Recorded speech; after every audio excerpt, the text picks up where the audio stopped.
If I ask you to name a couple of good Asian passports, what would you say? You'd probably say it's the Japanese passport, which has occupied the #1 spot on many passport rankings over the years. Or you might say, no, it's the Singaporean passport, which has taken away the Passport King title from Japan a couple of times. But very few people will actually mention the Malaysian passport. Now today, I'm going to tell you why I think the Malaysian passport is an overlooked champion. Stay tuned.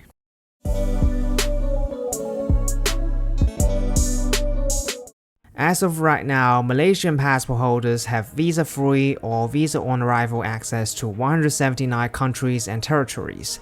This ranks the Malaysian passport at the 12th place in the world, according to the Hanley Passport Index.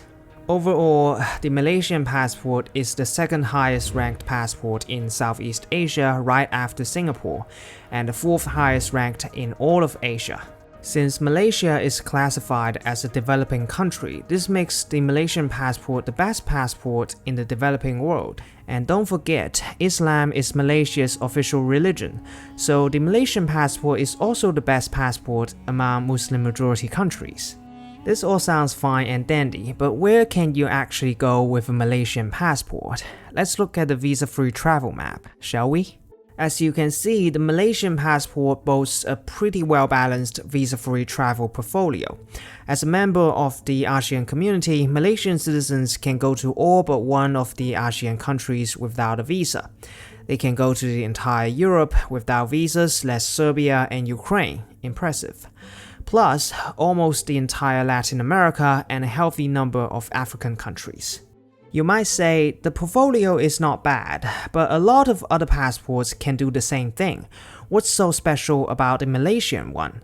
Well, among the countries where Malaysians can go to, some of them are really unique. For example, the Malaysian passport is the only passport in the world that allows its holder to travel to North Korea without needing a visa. Yep, that's right, the North Korea. It sounds bizarre, but it's true. However, there are some caveats. Solo traveling is forbidden as per North Korean rules, so Malaysians will still have to join a tour group or hire a guide. But it still saves some time and money that would otherwise be spent on applying for a visa. Unfortunately though, since September 2017, due to safety concerns, the Malaysian government has banned its citizens from visiting North Korea because of a high-profile international incident. Google that on your own time. In addition, the Malaysian passport is one of the 16 passports in the world that can visit Iran visa-free. It's also one of the only 7 passports in the world that can bring you to Algeria without a visa. The other 6 are all African Muslim countries, by the way, so Malaysia is really the only non-African country in the world that enjoys this privilege. Now, I'm not saying that everyone wants or should go to Algeria or Iran, but if you are a prolific traveler, these countries will definitely be on your travel map, and a Malaysian passport will grant you access to them. Plus, even if you don't want to charter new maps in North Korea, you will still have the entire Europe and the rest of the world at your fingertip. How did Malaysia manage to get its passport to be this good?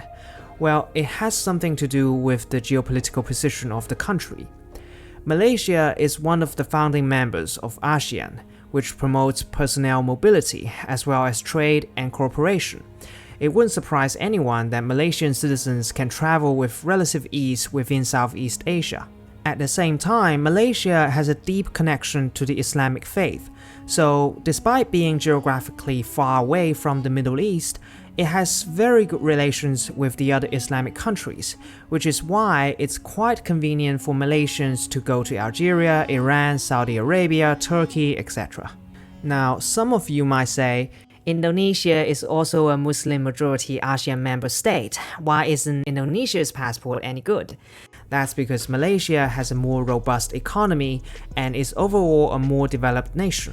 Malaysia has higher per capita GDP and ranks higher on the Human Development Index, making its passport more welcomed in Europe. But at the same time, the Malaysian passport is not without flaws.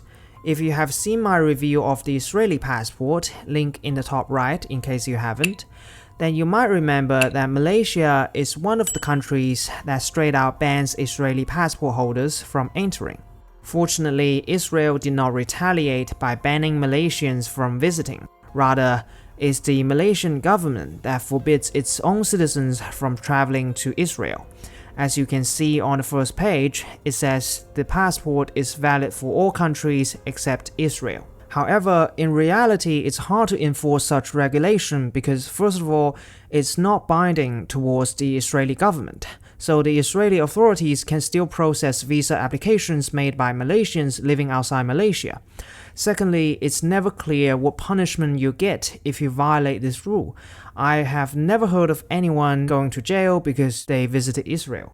In fact, from time to time, the Malaysian government will allow Christian pilgrims to visit Israel. And for the other Malaysians, they can visit Israel by going through a third country like Singapore. I'm not encouraging everyone to break the law. I'm just saying that in terms of international mobility for the Malaysian passport, there are bigger problems than Israel. Yes, I'm talking about the US, Canada, Australia, and China. None of these countries allow Malaysian passport holders to come in visa-free. As of right now, Malaysian passport holders need to apply for an online visa to go to Australia.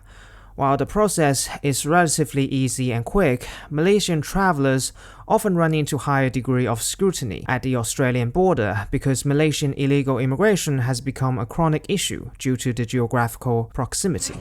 Australian Border Force officers are searching the luggage of this Malaysian passenger who has arrived on a tourist visa and says he is here for a 7-day holiday. But when questioned, in a study conducted by the Australian government, it was revealed that the average overstaying rate of Malaysians is 3 times as much as the global average.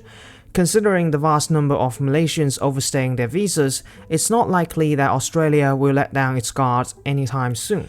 When it comes to China, the matter is more complicated. The two countries have long shared a love-hate relationship. In recent years, the South China Sea dispute didn't make it any better. We don't expect China or Malaysia to allow each other's citizens to come without visas in the near future.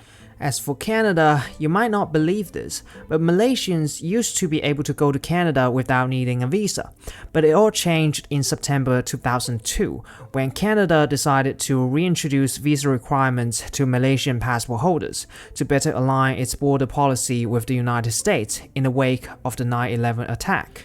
This is yet another example that Malaysia's strength in one region of the world, namely in the Middle East, becomes a disadvantage in North America. However, this also means if Malaysia can get the United States to open its doors, it's almost guaranteed that Canada will too. If the Malaysian passport wants to join the visa waiver program and be able to travel to the United States without a visa, it has to get its US visa refusal rate down below 3%. That means for every 100 Malaysians applying to go to the US, more than 97 of them have to get approved in order for the American government to even start considering waiving visa requirements in the future.